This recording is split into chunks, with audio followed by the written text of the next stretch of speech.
Okay.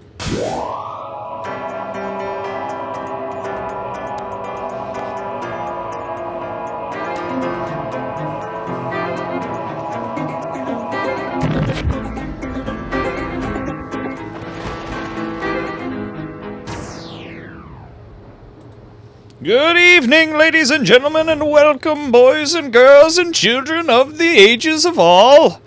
This is Tech Talk Tonight, episode number 65.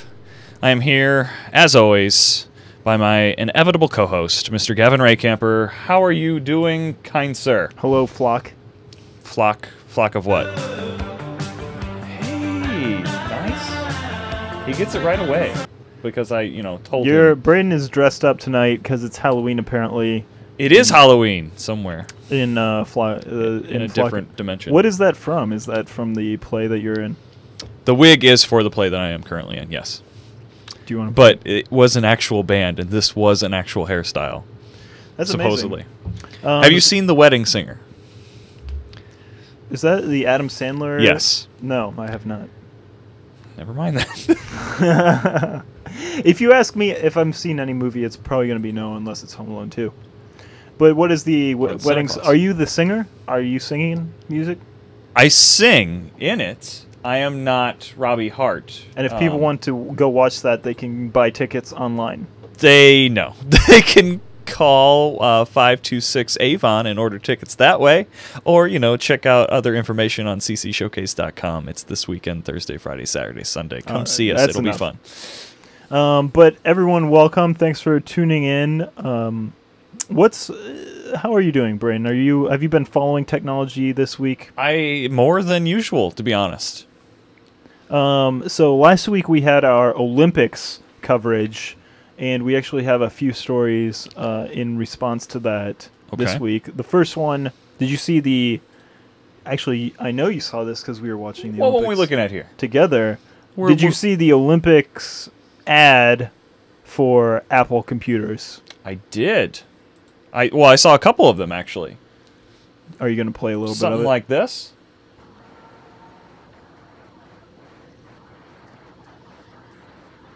I don't know why we don't have audio on it, because that would be too easy. But anyway, we got this, an Apple genius standing somewhere out in the middle of I don't know where, and some dorky-looking guy asking him questions about no apparent reason things. So what's going on here, Gavin? This isn't a normal high-energy feature the product normal Apple commercial. Yeah, Apple had some new commercials. It basically features that guy, as you said. When I saw it, I mean, it's unique because it's not a typical Apple commercial. Since the Apple and the Mac and Windows guy commercials, Apple has really just had like elegant, clean-cut commercials with like hip music behind them, right? The recent release of the fancy MacBook Pro with the Retina screen and everything, that was just the computer's there, it's rotating, you see it do all these fancy things that it can do, but now this commercial is almost going back to the Mac and PC era commercials where it's kind of cheesy, kind of the premise is that the guy is one of the Apple geniuses and he is helping out someone and he's just like smug and he's all like meh. It's really annoying, and I thought it was an indication that it didn't look like an Apple ad. I agree, and they talk about several things, like one of them's about doing all this stuff in iMovie, but we never actually see them touch a computer and or see iMovie at all, and that's kind of, I don't know, the article that you posted on our subreddit /r/Tech Talk Tonight on Reddit, they brought up some good points and stuff with how it's not featuring the product and how this is much like an older Microsoft ad, kind of. Yeah. I mean, and who knows, like, what does this mean for Apple? Does it mean, hey, that this was, the real question is, hey, is this an indication that there's just it was a Steve Jobs company, and now that Steve Jobs is gone, God rest his soul, they just going to fail because things are going to be decided by a committee and there's not a vision and it's just going to go to hell? Well, I'm going to interject with he was Buddhist, so whatever deity, rest his soul. And I'm going to agree with you from there on in. You know, Tim Cook and or whatever powers that be are now in charge, and they're going to make their own decisions. And, you know, it might be... We're still going to get great products from Apple. It's, you know... Maybe. Whether their commercials are good or not, we already know what stuff is coming out because you're here listening to Tech Talk Tonight, and we tell you about all this crap that Apple comes out with. So we are their new commercials, I think. Thanks. Speaking of whatever you were talking about, what else has been happening? What else in has technology this week, Braden? All right, so let's see here. We got Dig back today. Oh yeah, that's exciting. So dig.com was. Really? Guess what's going on with Dig right this very second? Let's refresh. Wow, yeah, it's not working for me either.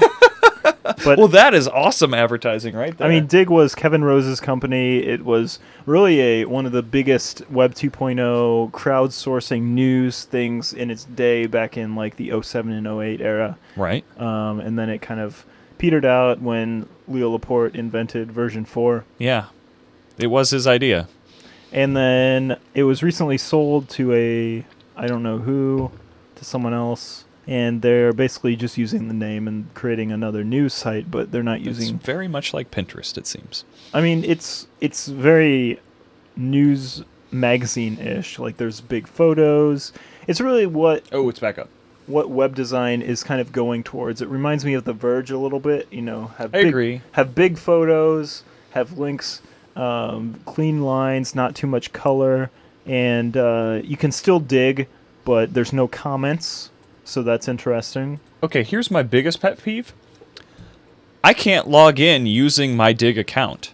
I had to log in through Facebook. Yeah. Well, I mean, that bothers me because I had a really old Dig account. Where's all the stuff I saved in my old Dig? That's true. And that raises a broader question as to all of these services that we're getting for free online.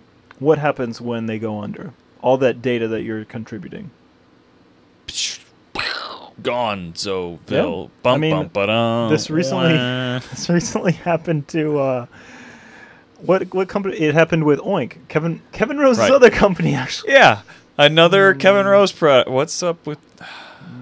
Interesting. But that's just something to think of, and there's a lot of people out there who say they're not going to use the service unless they can pay for it, which is a good model, right? Because you know if you're paying for it, it will probably be able to sustain itself, and it'll probably continue to exist. Where if we're using this freemium model, if they run out of ads, if they can't get people to buy ads, it's just going to go under, and you're going to lose all that data that you contributed to the community. So what about all the time that people have invested in watching us?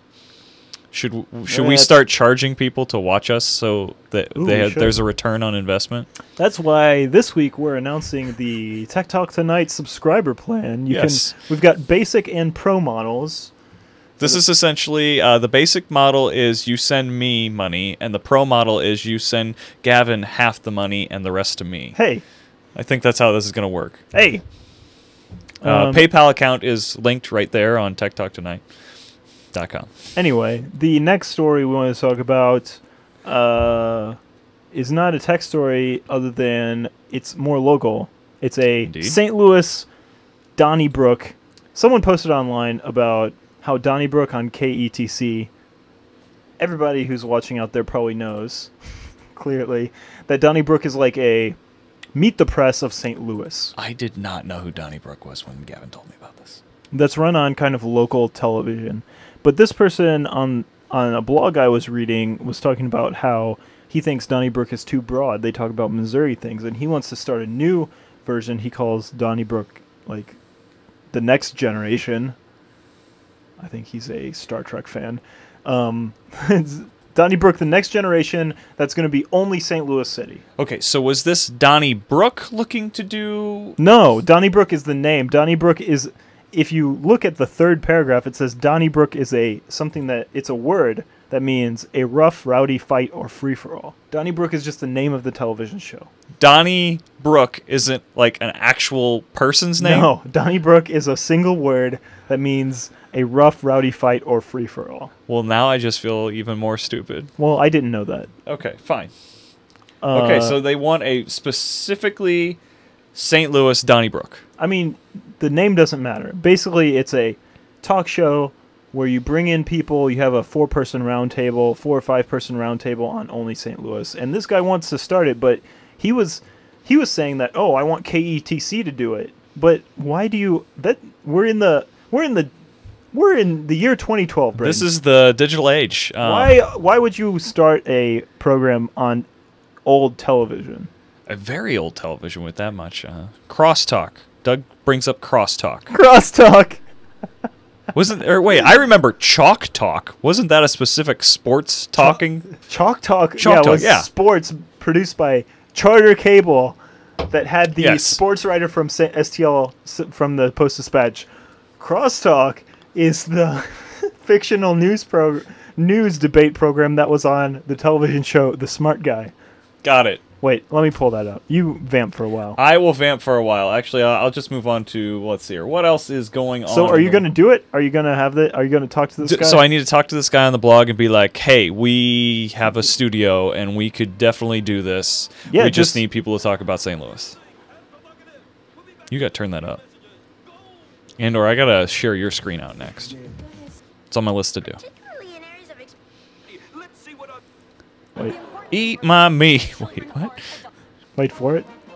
Hello, and welcome back to Ted Shaw's Crosstalk. That's it. Okay. Anyway, yeah, you should do it, and that'll be the beginning of the Braden Henze network. All right. I'm okay with this. Maybe I will. Our next story is... Do we have a jingle? We do have a jingle. Are you ready? No, I don't think you know which one I'm talking about. Oh, no. Subreddit of the week. I'll just play this. Kermit the Frog here. Yes. You need to record subreddit of the week in that. Anyway, what's the subreddit of the week this week, Braden? The subreddit of the week this week, Gavin, is r shameless plug, meaning r/shameless plug. So basically, it's not. Well, I mean, 3,600 readers on this subreddit, but let's see here. Where are we? We're down. We've got like pushed down already because we're here. So basically, you just come here and you plug whatever you want to plug. Where are all the shameless plug people here tonight? Is what I want to know. That's what we say every week. But basically, this is your favorite place to be, Braden. You seem like you, in general, in particular, I should say, are always trying to plug something. Well, maybe, because, I'm trying to promote in any way, shape, or form that's free that I can get my hands on. I mean, I think that's probably why there's only 3,000 people in this group. Who wants to be marketed to by crappy whoever wants to shameless plug their crap? It seems to be very popular with people that post to it, meaning, there's been 10 submissions since mine today, so that's more popular than some of the subreddits we've done. It's like a cave where everybody's yelling out, but no one's actually listening. That analogy's been used before for Twitter, I believe, and yeah, you're pretty much right. So, but hey, Twitter's gotten some feedback. I don't know. I just thought it was funny because essentially we do the subreddit of the week as sort of a shameless plug already. No, it's true. And that came up as a random subreddit, and I thought it was funny, and that's why it became probably random also subreddit of the week. Probably also why people aren't here is because no one. Wait, you put the wrong one. Oh no, you're right. Shameless plug. You're right. I thought this was another one. I feel like people don't feel ownership of it. Like the admins aren't very active or anything. It's just kind of it's just one of those. There's only 2 moderators. I mean, it's just one of those subreddits that just sit there and people aren't passionate about, which is fine. You need subreddits like that. Yeah, they're not all going to be gold, but hey, I thought it was funny, and that's why it became what it is. So that is that. What else? Okay, so encrypting your Dropbox, Gavin. This has kind of been something that we brought up before. So Dropbox being one of the really big cloud storage things, where you can save your files. It creates a folder on your desktop. You can put your files in it. Everyone uses Dropbox.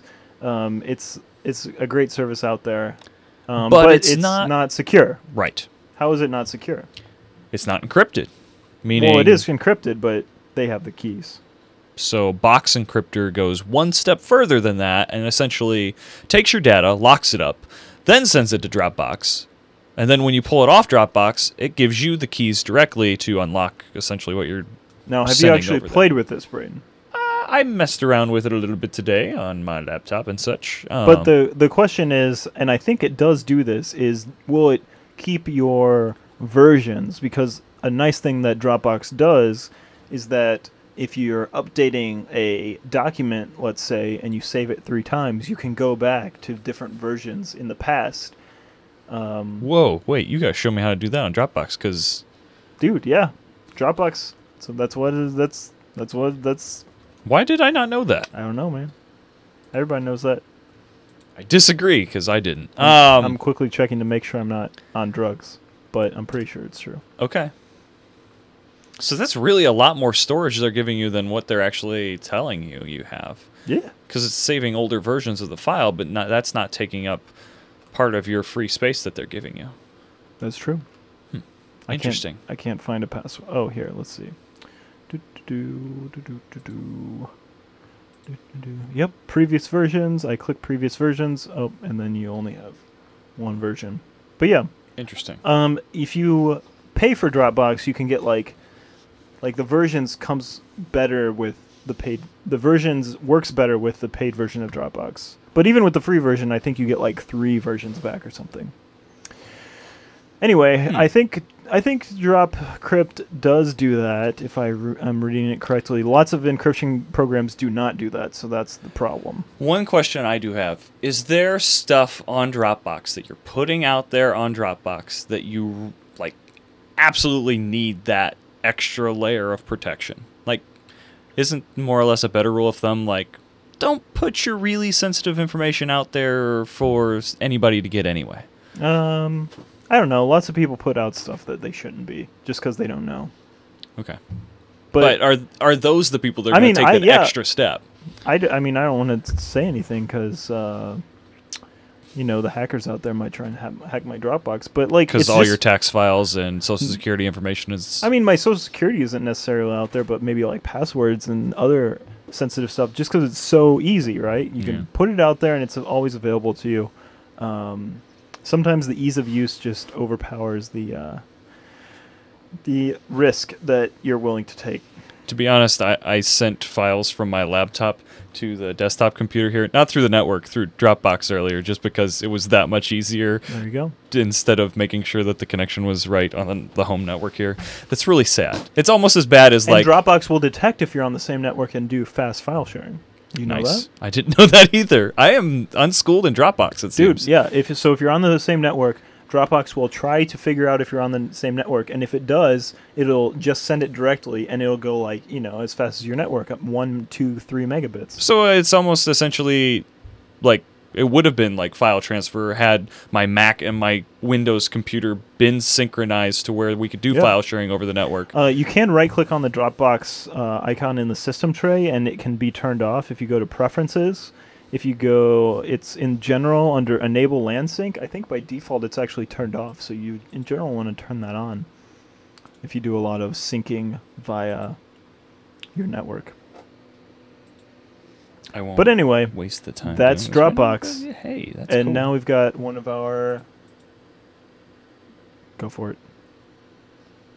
It's a fine time when it's time to grind, Gavin's gears. Yeah, that really needs more bass. Yeah, that's a horrible jingle. So what grinds Gavin's gears this week is a local story. I'll put it out there. KMOV is reporting that Madison County court records found in open recycling bin. Did you hear about this, Braden? I saw it when you posted it on the subreddit. In Wood River, Madison County Court, someone went dumpster diving based on a tip that someone left, and there were records that showed names of victims, including minors, dates of birth, addresses, telephone numbers, detailed accounts of why an order of protection was needed, and social security numbers, just put in an unsecured recycling bin. Why do people not know that people dumpster dive? Hang on. He received an anonymous tip. Yeah, someone tipped off the newspaper. Okay, but could this be like the person who did the anonymous tip could have been the person that actually dumped it in this dumpster, and this isn't normally general practice, but this guy went above and beyond and was trying to stir the crap, essentially? I don't think so, because they went and talked to the interim circuit clerk, Judy Nelson, and said, this is outrageous, a hauler who waited a couple of weeks to cart off the documents wouldn't be used again. See, I think it would be more impressive had they found it once, waited another week, and then found him again. Okay, well, they should do that. But why are these documents not being shredded to begin with? First off, yes. Or why are they not... I mean, I know government doesn't have a lot of money, per se, but perhaps they can purchase a few shredders, go to Walmart and buy a $20 shredder, and be done with it. Corporations hire companies to have locked recycling bins. Do you have those at where you work? Indeed. We have them at where I work. They're locked recycling bins. I'm pretty sure anybody that has HIPAA on their backs constantly have those everywhere. Like, and if this is something that the private sector has learned, shouldn't the public sector be doing that? Like, these are, gosh, I don't want to get myself in trouble, but this is outrageous. People should know. People should know that this is not okay, and that anything they put in the trash can and will be found. That's all I got. So we should all keep a metal trash can and some lighter fluid by our desks. Yes. And burn everything at the end of the day. I've often thought about that. I have a cross shredder though, so I just use that. Understood. But do you I go back and forth with, should I shred my letters? Letters, like envelopes with my grandma name. wrote you a letter about how cute you were? No, but not the contents of the letter, just the envelope with my name and address on it. Because people can use that, because that's a form of identification, or one part of a form of identification for certain things. You know, I would agree with that, because I had to basically call my credit card company today to authorize a purchase. And I stumbled around with some of the security questions that they asked me. I'm like, oh, that's fine. We'll just ask you a different one. I'm like, okay. And, I got that one right. Okay. That's the problem with security questions. Nowadays, most of those things you can find out online, right? Like your mother's maiden name. That's fairly... It wasn't that, but it was I don't want to say what it was, but yeah. If with a few key pieces of personal information, somebody could have bought something really expensive today. Oftentimes, a lot of these, well, you know this, but a lot of times the celebrity Twitter accounts and stuff are hacked, right? Someone will guess, the celebrity will have the secret question their dog's name, and their dog's name is clearly out there because they're a celebrity, and they'll just do that, and they'll reset the password and change the email, and then they've got the account. Indeed. Anyway, do you have anything else for tonight, Braden? Well, I think the moral of the story there is don't use secret questions. I always thought that was a dumb idea to begin with. Yeah, just put in gibberish. I think I'm pretty sure that we ran through our stories here. So, yeah, I think we're going to close it down here. Let's chat room, you got anything that we should talk about? Pertinent? We're going to crowdsource the rest of the show to you guys. They've got nothing. They're not listening. I don't think our stream's too far behind. About 5 seconds, it looks like. Anyway. Show's over, Doug says. So with that, we will close it out. Gavin, where can they go and find you out on the interweb tubes? Everybody, check me out at gavinar.com, twitter.com/gavinar. That's all. Where can they find you? They can find me on Twitter at Braden H. You could probably find me over at kirkenfest.com for this next month because, hey, that festival's coming up and it's going to be a hoot. So with that, we want to thank everybody for joining us in the chat room tonight and for watching us live and for all those people that caught us later on YouTube. I'm surprised you made it to the end. With that, thank you, everybody. Gavin, say goodnight. Good night, everybody. We'll see you next Wednesday. As Gavin plays the music that'll get this pulled off YouTube.